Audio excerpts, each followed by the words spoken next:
은혜 아침에 오신 성도 여러분 평안하십니까? 오늘은 시편 114편 말씀으로 하나님의 은혜를 묵상하도록 하겠습니다. 시편 114편 말씀은 아주 생동감 넘치는 극적인 효과를 나타내는 그런 구조로 이루어진 시이죠. 내용상으로 봤을 때는 하나님의 그 능력과 구원을 찬양하는 출애굽에서 가나안에 이르기까지 이스라엘을 기적적으로 그리고 능력으로 인도하신 그 하나님의 권능을 찬송하고 있는 그런 단순한 시입니다. 전체적으로 볼 때 내용상으로 보면 하나님 앞에서 떨고 있는 도망하는 그 천년계의 격변을 의인화시켜서 우리에게 표현해주고 있는데요. 바다와 요단강, 산과 황폐한 땅, 그리고 거대한 반석들, 이런 것들이 사실상 이스라엘에게 있어서는 현실적으로 봤을 때 완전한 장애물이었죠. 그리고 그 속에 있는 모든 것들이 사실은 사람이 극복하기 어려운 그런 공포의 대상이 되는 그런 상황 가운데 놓여 있는 것입니다. 그런데 하나님께서는 이러한 방해물을 오히려 하나님의 기적의 재료로 사용하셔서 이스라엘을 구원하시는, 그래서 이스라엘 백성들이 그 구원의 노래를 부르게 하시는 도구로 사용하셨다는 점에서 너무나 흥미롭습니다. 사실 이러한 일들은 우리의 일생에 있어서 똑같이 동일하게 일어나고 있죠. 그러나 우리가 그것을 잘 이해하지 못함으로 인해서 하나님께 찬양으로 성화시켜서 돌려드리지 못하고 불평과 불만과 그리고 불신으로 오히려 우리 자신을 나락으로 떨어지게 만드는 그런 결과를 낳는 경우가 참 많다는 그런 점에서 우리가 이 말씀을 통해서 우리가 얻을 교훈이 너무나 많다, 그렇게 생각이 듭니다. 이 시는 네 연으로 이루어져 있는데요. 총 8절밖에 안 되는 짧은 절이지만 각 연마다 아주 간결하게 두드러진 그런 선율을 나타내고 있는 그런 시입니다. 그래서 이 시는 출애굽과 광야에서 일어난 그 웅대한 사건들과 기적들, 이런 것들을 담고 있어서 이스라엘 백성이 6월절에 이 시를 노래하면서 하나님의 능력과 하나님의 구원을 찬송하고 새로운 힘을 얻었다고 합니다. 1절과 2절은 출애굽 사건을 다루고 있고, 그리고 3절, 4절은 홍해와 요단강 그리고 시내산의 기적들을 다루고 있는데, 5절, 6절에서는 3절, 4절에 있던 것들을 반복해서 그 기적들이 일어난 이유가 무엇인지를 언급해주고 있습니다. 그리고 7절, 8절은 반석에서 솟아난 그 물의 기적을 다루면서 하나님의 하신 일을 높이고 있죠. 1절, 2절에 보면 이스라엘이 애굽에서 나오며 야곱의 집안이 언어가 다른 민족에서 나올 때 유다는 여호와의 성소가 되고 이스라엘은 그의 영토가 되었도다. 여기 보면 상단에 나오는 그런 행을 따라서 바로 뒤에 이어지는 부분이 대꾸를 이루는 그런 표현으로 사용되고 있습니다. 동일한 표현인데, 그러니까 이스라엘은 사실상 야곱의 집안인데 그것을 대꾸적으로 다시 반복해서 환유적 표현법으로 써서 그 민족, 그 백성을 지칭하기 위해서 사용하는 그런 표현이죠. 근데 성경에서 보면 우리가 읽을 때 앞에 나오는 어구와 뒤에 나오는 어구를 따로 떼어서 다르게 해석하려는 경향들이 상당히 많은데요. 성경에서 보면 대체적으로 앞에 나오는 어구를 뒤에 나오는 어구가 다시 반복해 줌으로써 더 그 내용을 정폭시키고 분명하게 이해할 수 있도록 돕기 위해서 사용하는 경우가 상당히 많습니다. 그래서 여기 보면 이스라엘이고 뒤에 있는 야곱의 집안이라는 표현은 이스라엘 백성 전체를 가리키는 그런 표현이다, 우리가 그렇게 이해하면 되고요. 그리고 애굽에서 나오며 언어가 다른 민족에게서 나올 때 역시 애굽, 이집트를 언어가 다른 민족이라고 표현을 했죠. 그러니까 언어가 다르다, 서로 말이 통하지 않다, 이런 뜻이지 않습니까? 다른 언어를 사용한다는 뜻도 있지만 문화적으로 그 당시에 애굽은 당대 최고로 번영하는 그런 나라이긴 했지만 아주 이스라엘 백성들을 취급하는 그런 태도는 매우 야만적이었거든요. 그래서 이스라엘 백성들에 대한 애굽인들의 그 가혹한 행위를 나타내기 위해서 이런 식으로 표현을 하면서 히브리인 민족들이 봤을 때에는 외국어를 말하는 그들이 다른 언어를 가지고 있는 그 민족이 하나님을 믿는 이스라엘을 적대적으로 대했다, 그런 의미에서 적대적인 민족을 가리킬 때 서로 다른 언어라고 표현을 하는 것이죠. 우리가 말이 안 통한다라는 것은 서로 소통이 되지 않는다는 뜻이지 않습니까? 홍수 이후에 모든 세계의 민족들이 하나님을 대적하고 죄를 짓는 일에 하나가 되어서 한 마음으로 모였죠. 그렇게 해서 바벨탑을 쌓게 되었는데 하나님은 그들의 언어를 나누셨습니다. 그것은 서로 하나님을 대항하는 일에 하나가 되지 못하도록 언어를 분리시켰다는 뜻이죠. 그래서 민족이 서로를 대적하는 것은 언어가 다른 이유도 있고요. 서로 소통이 되지 않는 것은 자기들의 이익만을 위해서 다른 사람을 해치려는 마음이 있기 때문인 것이죠. 그것이 하나님의 뜻과 전혀 일치되지 않는 마음인 것입니다. 유다는 여호와의 성소가 되고 이스라엘은 그의 영토가 되었도다. 여기서도 보면 유다와 이스라엘 사이에는 대조적인 어떤 의도가 있는 표현이 없지 않습니까? 그렇게 볼 때 당시 유다는 모든 지파들 중에서 최고의 위치에 있었고 또 가장 강했기 때문에 이스라엘 전체를 대표했던 것이고, 그리고 이스라엘 그러면 이스라엘 전체를 나타내주는 상징적인 말이죠. 그래서 이것은 북이스라엘과 남유다를 말하는 의미가 전혀 아니고요. 왜냐하면 현재 이 내용은 출애굽 사건을 다루는 하나님께서 구원하시는 그 과정을 설명하고 있는데 300년 후에 있을 그 두 나라가 분리되는 그런 의미를 담고 있는 것은 전혀 상상할 수도 없는 것이죠. 그렇기 때문에 유다와 이스라엘은 같은 것을 지칭하고 있다. 그러면 유다는 여호와의 성소가 되고 라는 표현은 성소가 되었다는 것은 하나님께서 백성들을 위해서 성막을 짓도록 하시고 그들에게 가르치고자 하시는 의도가 있었죠. 성막을 통해서 하나님께서 임재하시는 곳이 거룩한 곳이 되도록, 그래서 나중에 예루살렘을 거룩한 성이라고 표현을 했지 않습니까? 이것처럼 하나님의 그 거룩하심을 나타내기 위한 그 장소를 표현할 때 성소라고 표현하고 있습니다. 그러니까 유다가 여호와의 성소가 되었다는 것은 하나님의 그 거룩하심, 다시 말해서 하나님은 약속하신 그 약속을 신실하게 지키시는 그 하나님의 성품을 나타내고 있는 것이거든요. 거룩이라는 것은 하나님의 이름을 설명할 때 인자하심과 진실이 풍부하심 이렇게 표현을 하지 않습니까? 그러니까 하나님은 약속 있는 그분의 사랑과 그리고 그것을 지키는 신실하심이 그분의 성품이라는 것입니다. 하나님께서 거룩하시다, 그리고 하나님의 거룩한 성소다, 이런 표현은 하나님의 그 거룩하신 성품이 함께하는 장소, 성소가 바로 유다가 되었다, 이렇게 표현을 하는 것이기 때문에 약속하신 말씀을 반드시 시행하신다는 그런 뜻이 있는 것이고요. 그래서 유다를 하나님의 성소로 삼는다는 것은 오래전에 아브라함과 맺었던 그 언약을 신실하게 지키신다는 그런 개념을 사용하시고 계신 겁니다. 그래서 이스라엘은 바로 그 하나님의 영토가 되었다. 동일하게 유다가 여호와의 성소가 되고 이스라엘은 그의 영토가 되었다는 표현이 반복해서 하나님의 임재하심이 바로 그분의 땅이 되었다라는 설명으로 이어지는 것입니다. 그래서 이것도 역시 대꾸법으로 이루어진 표현이고요. 그리고 3절 4절에 넘어가서도 마찬가지입니다. 바다가 보고 도망하며 요단은 물러갔으니, 여기서 보면 바다가 도망간 사건이 뭐죠? 네, 홍해를 의인화시킨 것이죠. 이스라엘 백성들이 마른 땅으로 행진하도록 하나님의 임재가 함께한 그 백성들과 함께 가도록 그 앞에 서니까 바다가 마치 재빨리 도망치는 것처럼 이렇게 표현을 하고 있지 않습니까?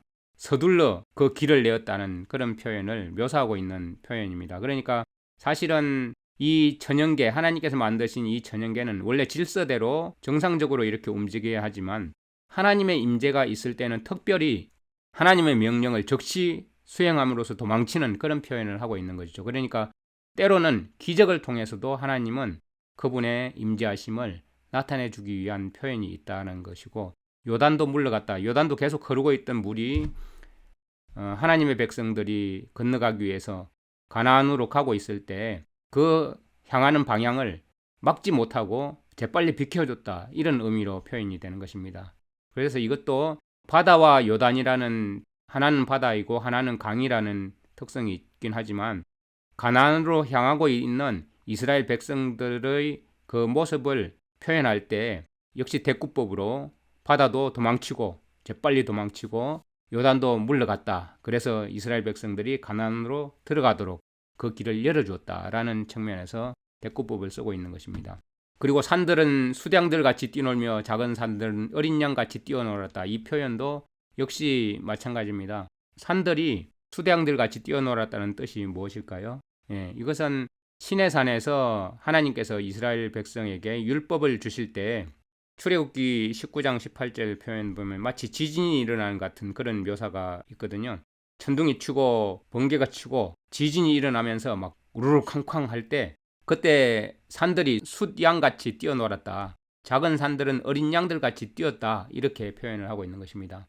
하나님의 그 임재하심 속에서 출애굽에서 가나안까지 가는 그 길 사이에 놀라운 기적이 있었던 사건을 표현하고 있고, 하나님은 바로 이 시내산에서 하나님의 그 매우 엄숙하게 그분의 거룩한 율법을, 그분의 계명을 백성들에게 선포하시고 공포하셨습니다. 그래서 그것을 준수하도록 하셨습니다.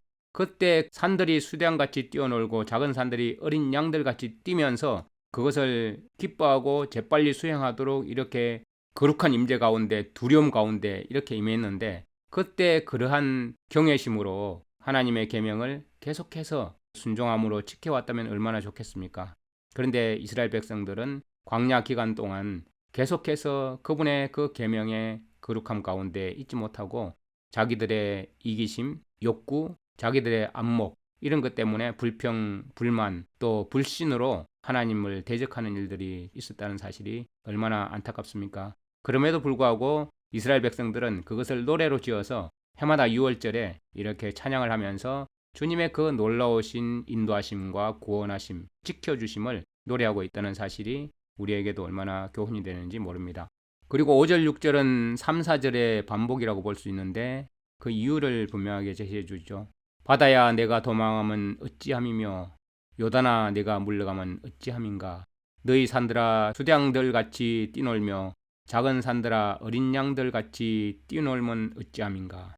이런 것들은 지금 현재 보면 원래 만들어졌던 그 상태 그대로 있는 것이 아니라 사실 정상 궤도를 벗어난 것 같이 보이는 이러한 기적이 발생한 것이죠. 하나님께서 인간을 구원하시고자 하는 입장에서 볼 때는 하나님의 계명이 곧 질서이고 정상 궤도인 것입니다. 그런데 인간이 죄를 짓고 나면은 하나님의 모든 창조물들이 그들에게 장애물이 된다고 생각할 때가 많고, 불신 가운데 보면 모든 것이 불평 불만거리인 것이 많죠. 그렇지만 하나님은 그런 것들을 다시 자신을 향한 믿음으로 순종함으로 돌이키기 위해서 그렇게 사용하신다는 측면입니다. 사실 인간이 스스로 지혜롭다고 하는 사람들은, 하나님의 능력과 하나님의 그 사역을 망각하는 사람들은 자연의 이러한 엄청난 변화를 보고 자신의 무지를 깨달아야 하는 것이죠. 하나님의 명령 없이 요단강 물이 저절로 물러날 수 없다는 점, 그리고 바다가 도망칠 수 없다는 점을 보면서 우리는 하나님을 찬양하도록 촉구를 받는 것입니다. 구속의 역사 속에 나타난 그 하나님의 위대한 섭리와 그 능력을 강조하면서 이렇게 노래하고 있는 이 모습을 볼 때, 역시 우리도 지금도 살아 역사하시는 그 하나님을 믿고 경배하기 위해서 우리에게 이 노래가 주어졌다는 사실을 우리가 결코 잊어서는 안 됩니다. 그리고 마지막에 보면 땅이여 너는 주 앞 곧 야곱의 하나님 앞에서 떨지어다. 그가 반석을 쳐서 못물이 되게 하시며 차돌로 샘물이 되게 하셨도다. 하나님의 임재가 자연의 법칙의 흐름을 아주 바꾸어 놓았습니다. 앞에 있는 질문들에 대해서 7절, 8절에서는 답변을 하고 있는 형식인데, 하나님께서 르비딤의 반석과 가데스의 반석에서 물을 내신 그 하나님, 그분의 충성스러운 종들을 위해서 생수의 강을 준비해 주셨다는 사실이죠. 이 물을 계속 마시는 자는 결코 다시는 목마르지 않을 것이고, 그 물은 그 백성 안에서 마르지 않는 샘물이 되어서 자기 자신뿐만 아니라 하늘 여정을 따라가는 모든 여행객들에게 소생케 하는 샘물이 될 것이죠. 광야에서 이스라엘 백성이 방황할 때 반석에서 물을 내신 하나님, 이스라엘 자손이 광야를 떠나 르비딤에 이르렀을 때 백성은 물이 없어서 모세를 원망했었죠.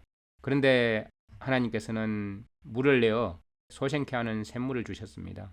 이렇게 하나님은 바다와 요단강, 산과 정말 메마르고 황폐한 그 땅, 그리고 너무나 큰 거대한 반석들 때문에 이스라엘 백성에게 있어서 진행하는데 장애물거리인 그런 것들, 공포심을 주는 그런 것들이 오히려 하나님께서는 그 방해물을 기적의 재료로 사용하셔서 이스라엘 백성들을 구원하신 놀라운 하나님이시죠. 사실 우리가 이 땅에 살면서 우리의 삶에 있어서 일어난 모든 그 하나님의 구원을 곰곰이 생각해 본다면 이스라엘 백성들의 그 장애물들, 그것과 별반 다른 것이 없습니다. 그 가운데서 우리가 하나님을 믿고 신뢰해 왔느냐, 그렇지 않고 항상 불평과 불만으로 하나님을 대적해 왔느냐, 우리 자신을 살펴보면서 이제는 돌이켜서 하나님께서 임재하시는 하나님의 백성으로서 하나님의 임재가 있는 그분의 성소가 되어서, 그리고 그분의 영토가 되어서 우리가 어떻게 이 땅에서 살아가야 할지, 하나님께서 우리 백성을 위해서 바다가 하나님 앞에서 도망치게 하시고 요단강이 물러가게 하시는 그 하나님 앞에서 천년계도 하나님의 앞에서 그렇게 떨고 요동치는데, 과연 우리는 하나님의 그 영광을 찬양하고 두려워하는 삶을 살고 있는지 깊이 생각해 보아야 할 것입니다. 우리 앞길을 막는 모든 장애물들은 결국 하나님의 은혜로 길을 열어주는 하나님의 도구가 되고 말 것이라는 사실을 우리가 인지하고 있는지, 그것을 믿고 있는지, 하나님을 신뢰하고 그 믿음 안에서 평안 가운데 있는지 우리 자신을 면밀히 살펴보고, 정말 우리가 믿음이 있는지, 마지막 때 믿음을 보겠느냐 하신 그 예수님의 질문에 우리가 어떻게 답해야 할지 우리 자신을 살펴보아야 하겠습니다. 역사의 주인이신 하나님께 우리의 모든 사정을 아뢰어야 되겠습니다. 하나님의 영광과 하나님의 능력을 찬양하는 삶이 우리의 삶의 전부가 되어야 하겠습니다. 오늘도 주님을 의지해서 우리를 지금까지 이끄신 그 하나님의 구원하심을 노래하면서 감사하면서 우리도 이러한 간결하고 두드러진 선율로 주님 앞에 찬양하고 노래하는 하루하루가 되기를 간절히 바랍니다. 사랑의 하나님 아버지, 하나님의 능력은 놀랍고 하나님께서 우리를 향한 그 약속은 진실하시고 신실하십니다. 이 시편을 통해서 하나님 앞에서 떨고 도망하는 이 자연의 모든 격변을 보면서 하나님의 그 율법과 하나님의 그 성품 앞에 우리가 어떠한 마음과 어떠한 자세로 나가야 될지 배우게 됩니다.